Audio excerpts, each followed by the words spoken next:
Irmãos queridos, nós vamos abrir a palavra de Deus no texto de Apocalipse, capítulo 18. Apocalipse 18, versos de 1 a 24. O anúncio da queda de Babilônia. Lido o texto, mantenha a sua Bíblia aberta, por favor, nesta passagem. Depois dessas coisas, vi descer do céu outro anjo, que tinha grande autoridade, e a terra se iluminou com a sua glória. Então exclamou em potente voz, dizendo: Caiu a grande Babilônia, e se tornou morada de demônios, covil de toda espécie de espírito imundo, e esconderijo de todo gênero de ave imunda e detestável. Pois todas as nações têm bebido do furor da sua prostituição.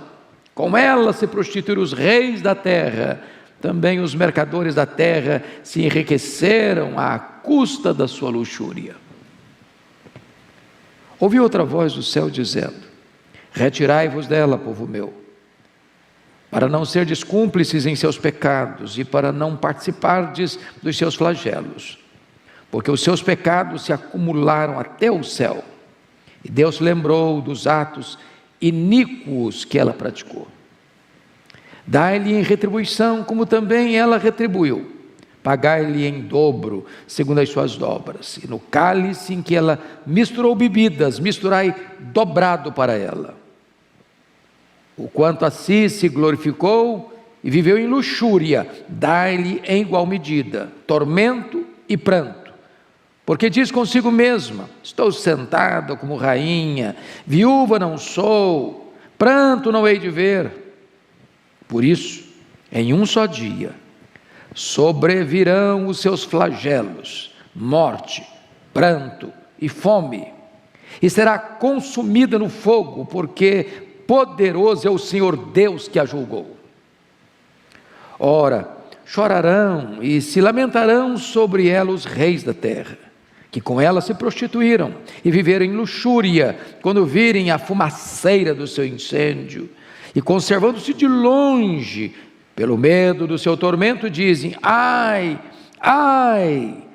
tu grande cidade Babilônia, tu poderosa cidade, pois em uma só hora chegou o teu juízo. E sobre ela choram e pranteiam os mercadores da terra, porque já ninguém compra a sua mercadoria de ouro, de prata, de pedras preciosas, de pérolas, de linho finíssimo, de púrpura, de seda, de escarlata, e toda espécie de madeira odorífera, todo gênero de objeto de marfim, toda qualidade de móvel de madeira preciosíssima, de bronze, de ferro e de mármore, e canela de cheiro, especiarias, incenso, unguento, bálsamo, vinho, azeite, flor de farinha, trigo, gado e ovelhas, e de cavalos, de carros, de escravos e até almas humanas. O fruto sazonado que a tua alma tanto apeteceu se apartou de ti, e para ti se extinguiu tudo que é delicado e esplêndido, e nunca mais serão achados. Os mercadores dessas coisas, que por meio delas se enriqueceram, conservar-se-ão de longe, pelo medo do seu tormento, chorando e pranteando e dizendo: ai da grande cidade que estava vestida de linho finíssimo, de púrpura e de escarlata, adornada de ouro e de pedras preciosas e de pérolas, porque em uma só hora ficou devastada tamanha riqueza. E todo piloto, e todo aquele que navega livremente, e marinheiros, e quantos labutam no mar, conservaram-se de longe. Então, vendo a fumaceira do seu incêndio, gritavam: que cidade se compara à grande cidade? Lançaram pó sobre a cabeça, e chorando e pranteando gritavam: ai da grande cidade, na qual se enriqueceram todos os que possuíam navios no mar, à custa da sua opulência, porque em uma só hora foi devastada. Exultai sobre ela, ó céus, e vós santos, apóstolos e profetas, porque Deus contra ela julgou a vossa causa. Então um anjo forte levantou uma pedra, como grande pedra de moinho, e arrojou-a para dentro do mar, dizendo: assim, com ímpeto, será arrojada a Babilônia, a grande cidade, e nunca jamais será achada.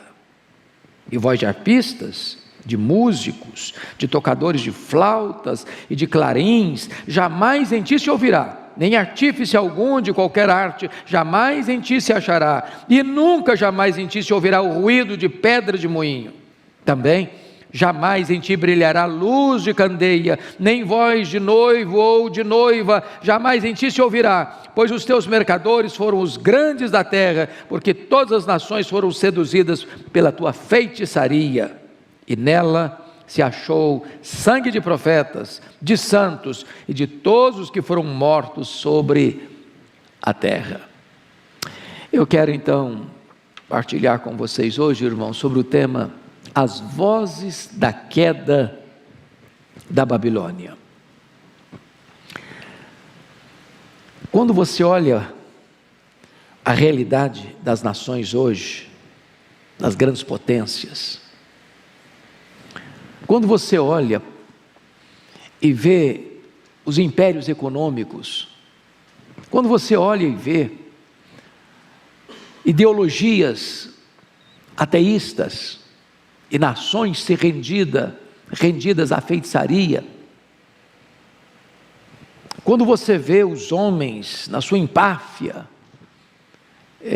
desprezando a Deus, e zombando de Deus, escarnecendo da palavra de Deus, invertendo valores, princípios, quando você vê as cortes, os parlamentos, os palácios governando contra Deus, contra o povo de Deus, você fica perguntando: será que vamos ficar encolhidos para sempre? Será que essa história vai ser revertida?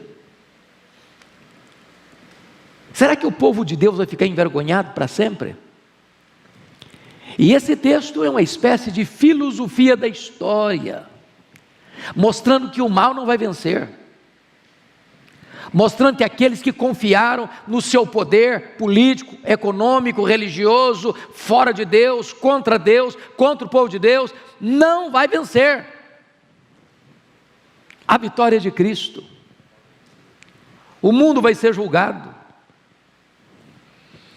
Talvez você pergunte: mas o que é esta Babilônia aqui? Essa Babilônia aqui, meus irmãos, é mais um símbolo do que um lugar. Essa Babilônia aqui representa, ou refere-se à Babilônia dos tempos de Babel, refere-se à Babilônia de Nabucodonosor, a senhora do mundo, refere-se à Babilônia da Roma dos Césares, refere-se à Babilônia da Roma dos papas. Esta Babilônia aqui, em síntese, é uma espécie de rebelião humana contra Deus.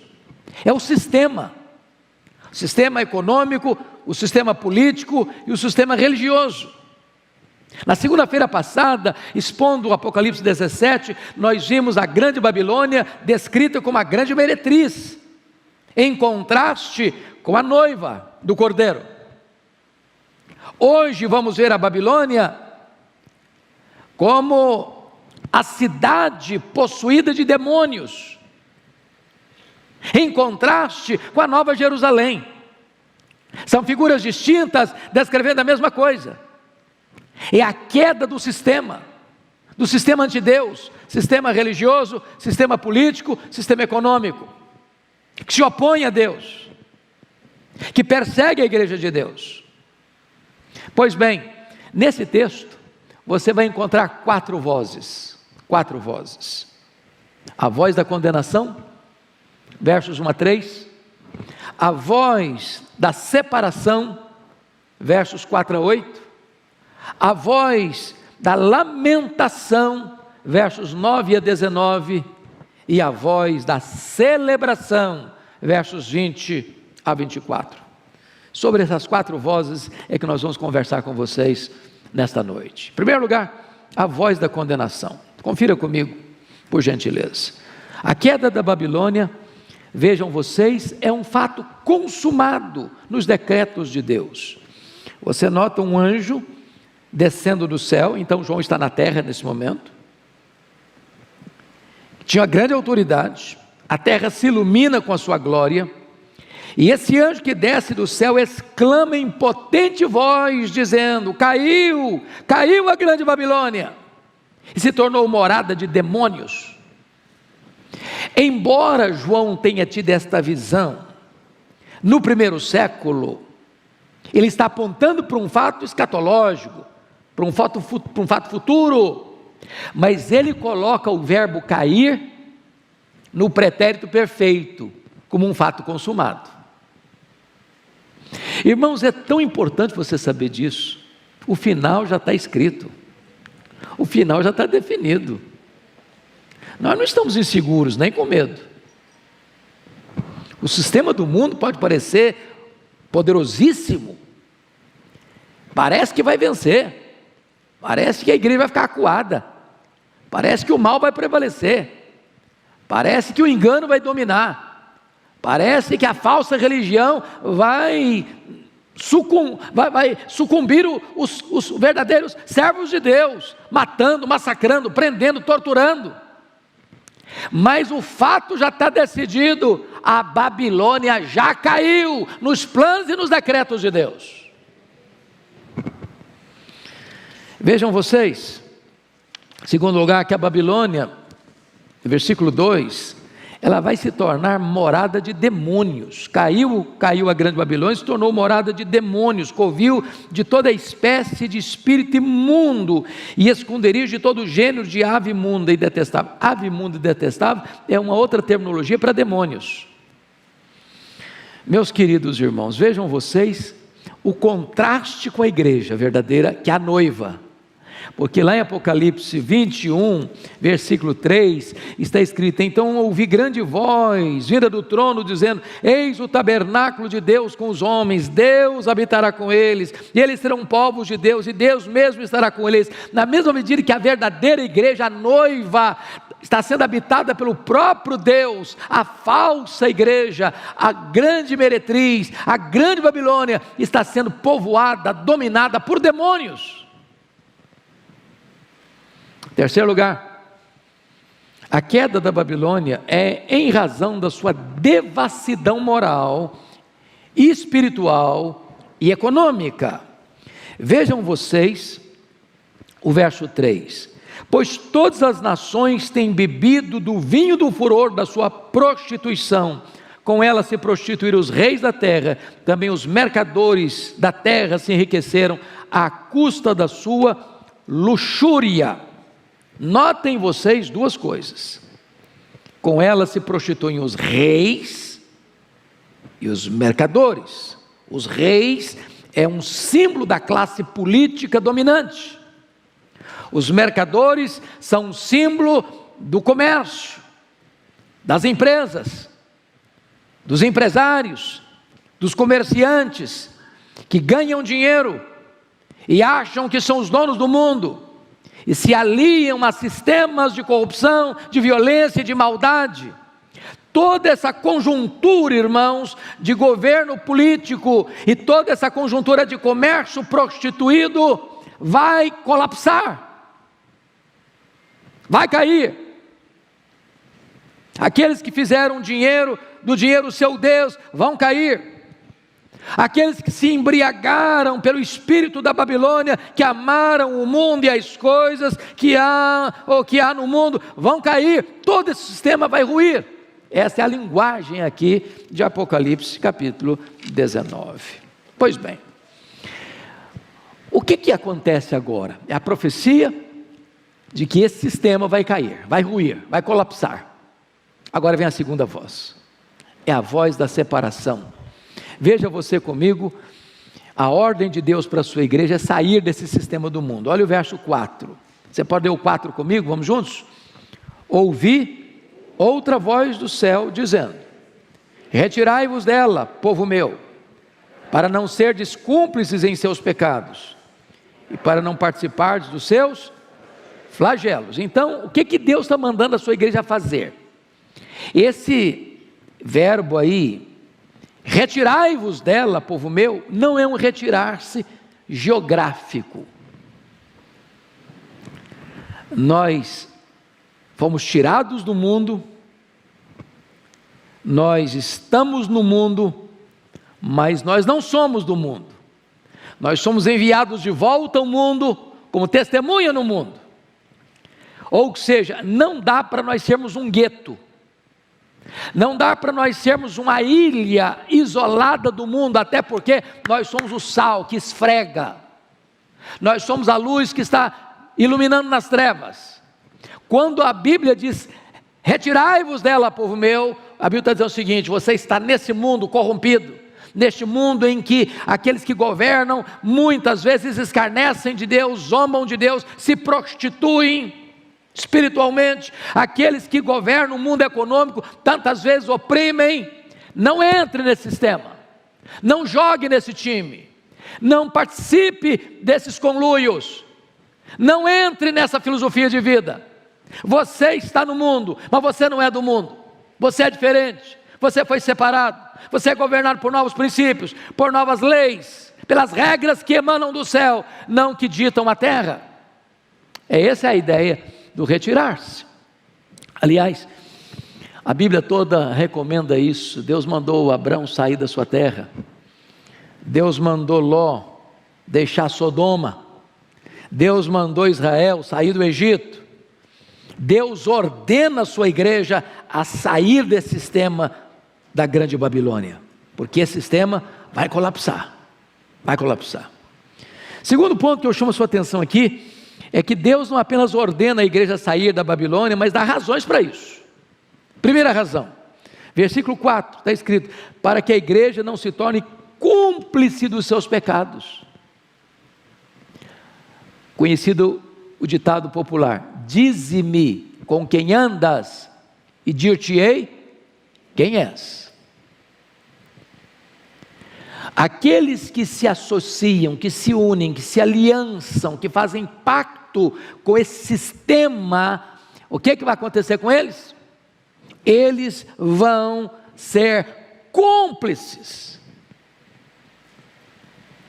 Irmãos, isso está trazendo uma ideia para a igreja, viu? Nós não podemos nos conformar com este século, nós não podemos aplaudir políticos e empresários que adotam as leis da Babilônia, a grande meretriz, porque apoiar, concordar, dar o seu aval, dar a sua aprovação a esse sistema anti-Deus é tornar-se cúmplice com essas obras. Segundo, para que a igreja não participe dos flagelos que sobreviverão à grande Babilônia. O verso 4 ainda prossegue, e para não participar dos seus flagelos. Quem é do mundo vai ser julgado e condenado com o mundo. O que é igreja? A palavra igreja significa chamado para fora. E chamado para fora não é chamado para fora geograficamente, porque você está lá na escola, você está lá na faculdade, você está lá na empresa, você está lá no comércio, você está lá na indústria, você está lá no campo, você está lá nos órgãos públicos, você está lá. Mas se o negócio é corrupção, você não entra. Se o negócio é propina, você não participa. Se o negócio é vantagem para você se enriquecer de uma maneira ilícita, você não entra nesse jogo. Se o negócio é você abrir mão dos seus valores, dos seus princípios para fazer parte, você não entra.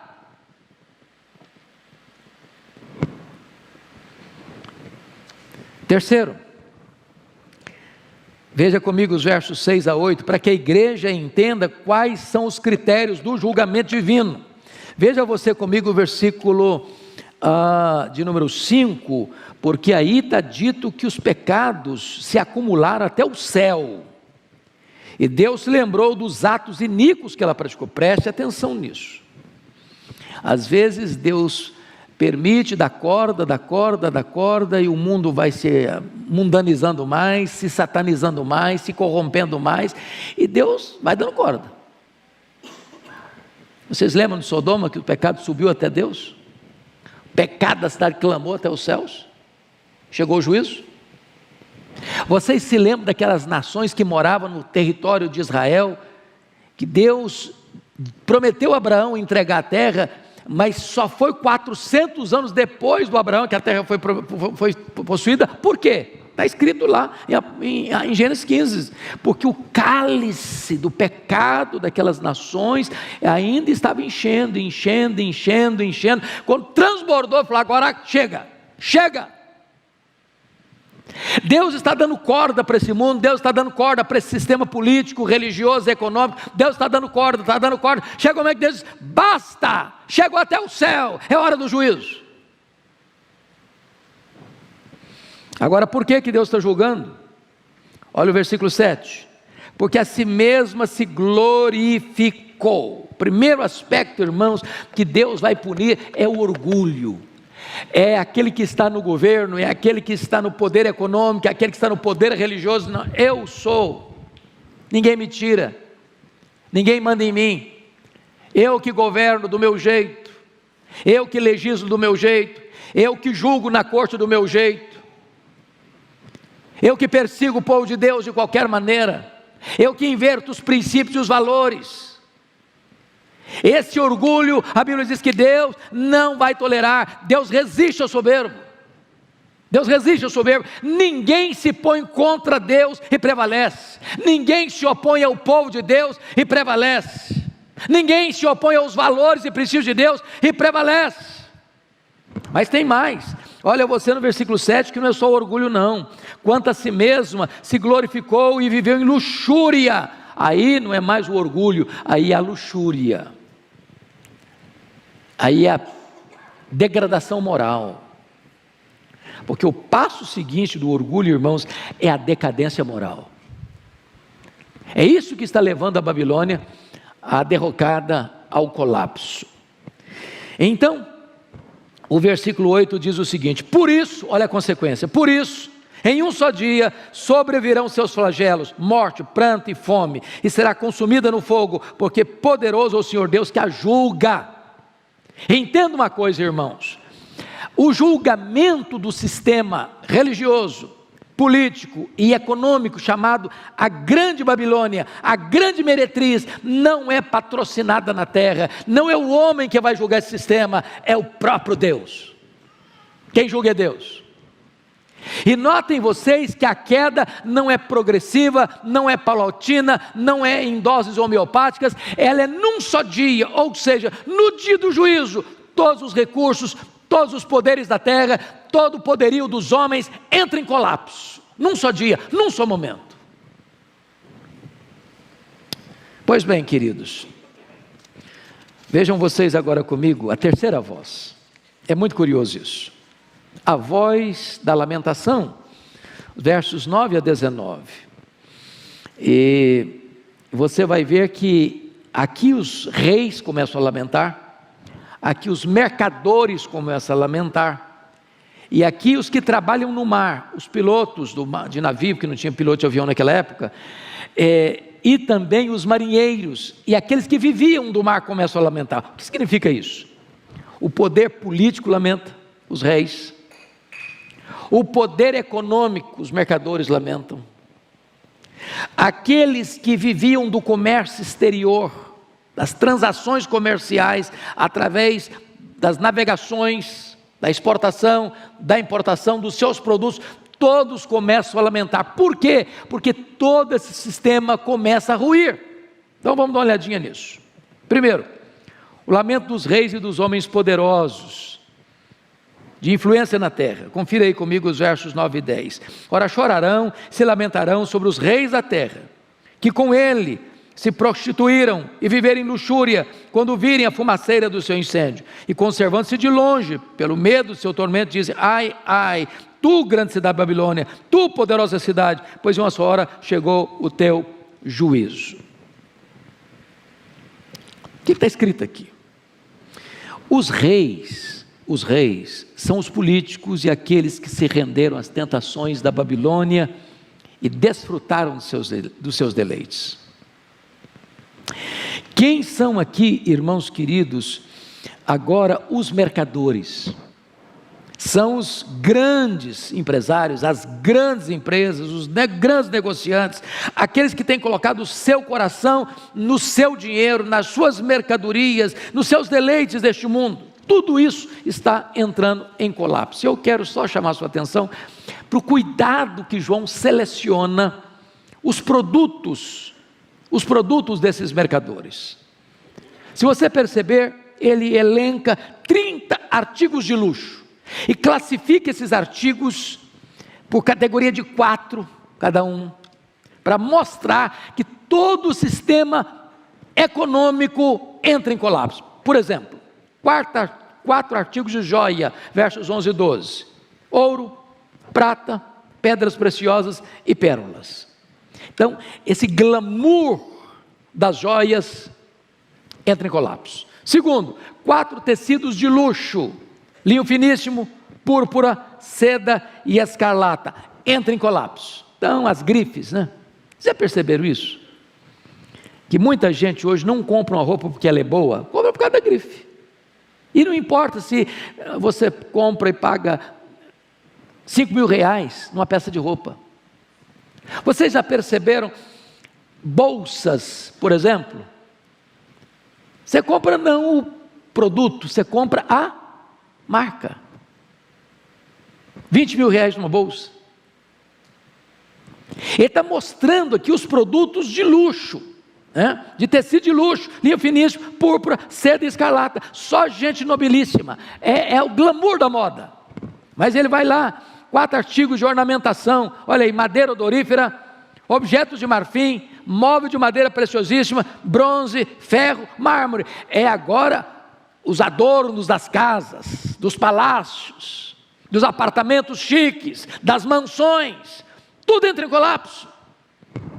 Depois, em 4º lugar, veja que ele menciona os artigos cosméticos: canela de cheiro, incenso, unguento e bálsamo. Olha o cosmético aí, olha o perfume aí, as lojas de perfumaria aí. Depois ele menciona 4 artigos de cozinha: vinho, azeite, flor de farinha e trigo. Agora é aquilo que você se alimenta, daquilo que você vive. E finalmente ele elenca 4 artigos de mercadoria viva: gados e ovelhas, escravos e almas humanas. O que está mostrando aqui, irmãos? Todo o sistema econômico está colapsando. Tudo aquilo que o homem pensa que é a base da vida, é o dinheiro: eu compro, eu tenho, eu possuo, eu domino, eu controlo. Tudo isso entra em parafuso, entra em queda, entra em colapso total. Para resumir isso, os produtos que ele elenca, os 30 produtos, podem ser classificados em 4 categorias: reino mineral, ouro, prata, pedras preciosas e pérolas. Segundo, reino vegetal, linho, seda, púrpura e escarlata. Terceiro, reino animal, ovelhas, gados, cavalos. Finalmente, reino humano, os corpos e as almas dos homens. E agora João vai descrever nessa cena o lamento dos homens de navegação, versos 17 a 19. E é curiosíssimo isso. E ele diz que ficou devastada também a riqueza, e todo piloto, e todo aquele que navega livremente, o marinheiro, e quantos labutam no mar, conservam-se de longe. Ou seja, naquela época, irmãos, as riquezas eram transportadas já através de navegações. Então todo esse transporte, hoje incluiríamos o transporte aéreo. Se João tivesse escrevendo o Apocalipse hoje, ele falaria dos navios que atravessam os mares, que rompem as águas revoltas dos oceanos, e os aviões que cortam os ares. Vocês estão percebendo que ele consegue juntar tudo, todo o sistema, que são símbolo da economia, do poder econômico, do poder político. Tudo isso está colapsando. Pois bem, dito isto, vale notar que os reis estão olhando de longe, os mercadores estão olhando de longe, os marinheiros estão olhando de longe, os que trabalham no mar e ganham dinheiro através dessas transações comerciais, todo mundo olhando de longe. a ruína da Babilônia está pegando fogo, está sendo destruída, está sendo arruinada, num só dia. Num só dia. Então vem a quarta voz, é a voz da celebração. Eu queria que você lesse comigo, com voz bem alta, bem viva, bem clara, bem eloquente, o versículo 20. Vamos juntos? Exultai sobre ela, ó céus, e vós, santos, apóstolos e profetas, porque Deus contra ela julgou a vossa causa. Ao mesmo tempo que sobre a Babilônia tem um ai, ai, ai, os habitantes do céu e os habitantes da terra que pertencem ao Senhor estão sendo conclamados a exultar. Agora tem choro, agora tem dor, agora tem problema, agora tem luta, agora tem opressão, agora tem pobreza, agora tem incompreensão, agora você é oprimido, mas quem vai vencer é o Senhor Jesus Cristo e a sua igreja. Glória a Deus. Talvez você diga, mas será que esse texto está encorajando os crentes à vingança? É isso? É a alegria da vingança? Não é. Não é vingança pessoal. A alegria aqui é o seguinte, irmãos: quem é que vai prevalecer? É o diabo que vai ganhar essa guerra? É o anticristo que vai ganhar essa guerra? É o falso profeta que vai ganhar essa guerra? É a Babilônia que vai ganhar essa guerra? É a grande meretriz que vai ganhar essa guerra? É o sistema político, econômico, prostituído que vai ganhar essa guerra? E a resposta é não. Deus está no controle, Deus está no trono, Deus está com as rédeas, Ele é o juiz, e Ele vai levar esse sistema ao juízo, e nesse dia não haverá esperança para o ímpio. Deus está no controle. Esta é a grande exultação do povo de Deus.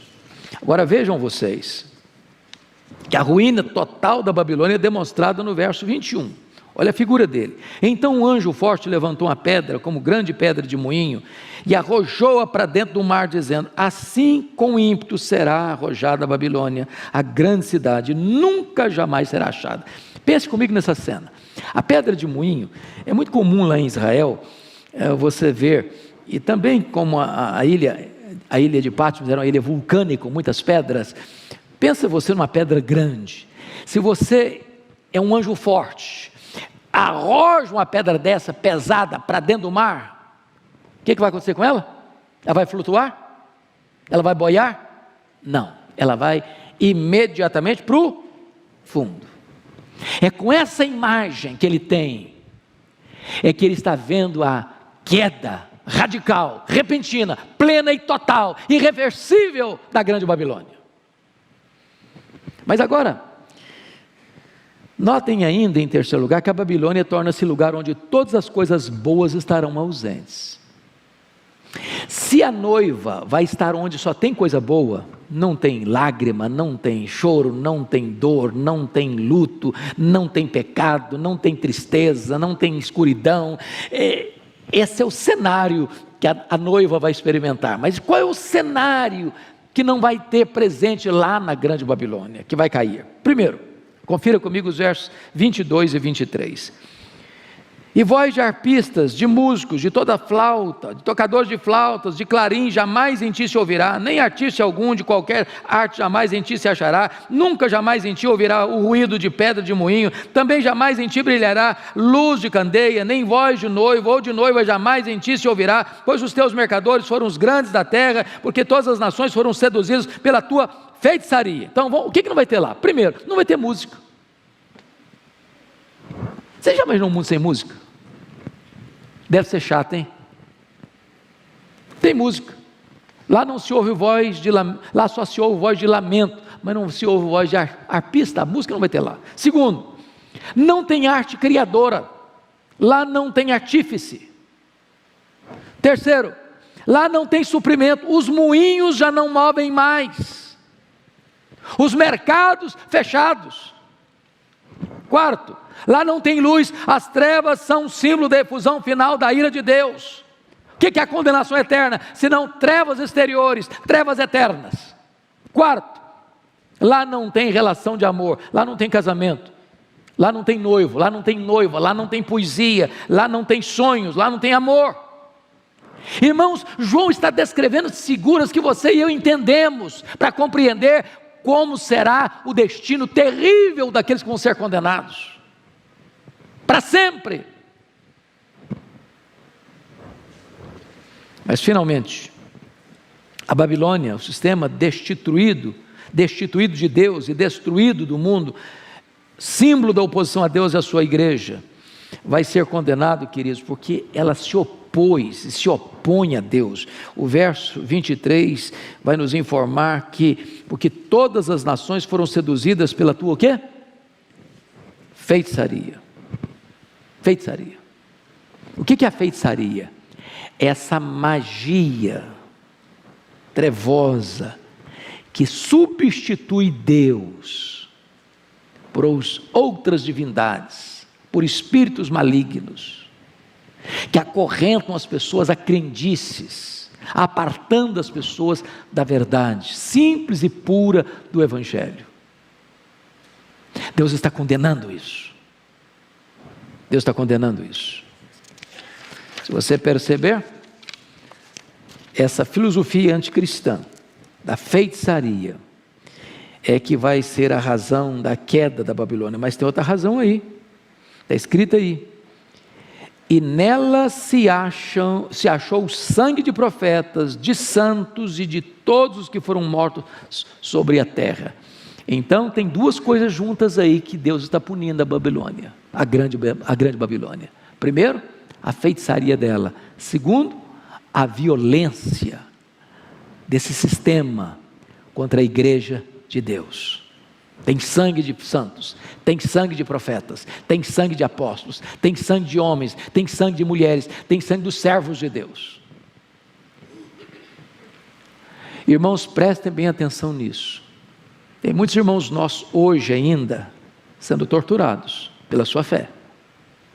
Tem muitos irmãos nossos hoje ainda sendo presos com escassez de pão por causa da sua fé. Tem muitos irmãos nossos, pelo simples fato de ter uma Bíblia, são torturados e mortos. Os países comunistas estão matando crentes até hoje. As religiões que oprimem as pessoas, não dão a elas liberdade, estão matando crentes até hoje. Não ficará uma gota de sangue dos servos e das servas de Deus sem ser vindicado pela justiça de Deus. Então eu quero concluir com 4 aplicações brevíssimas. Primeira, no capítulo 17 vimos que a Babilônia, como grande meretriz, a religião prostituída, ela foi destruída.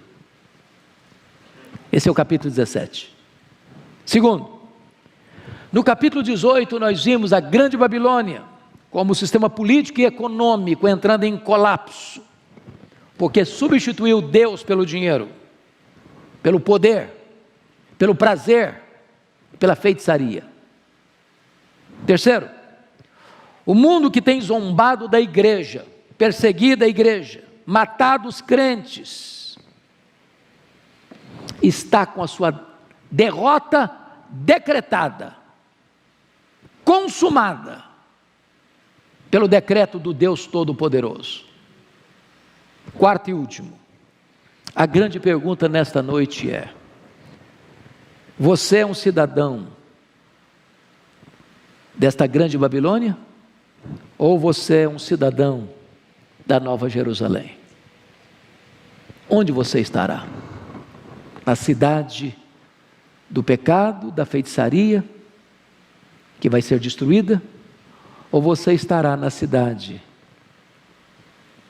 dos remidos do Senhor, onde Deus habita, e onde não haverá dor, nem pranto, nem choro, nem luto? Essa decisão é sua, só sua, intransferivelmente sua. Que Deus nos dê graça e sabedoria para a melhor decisão. Amém.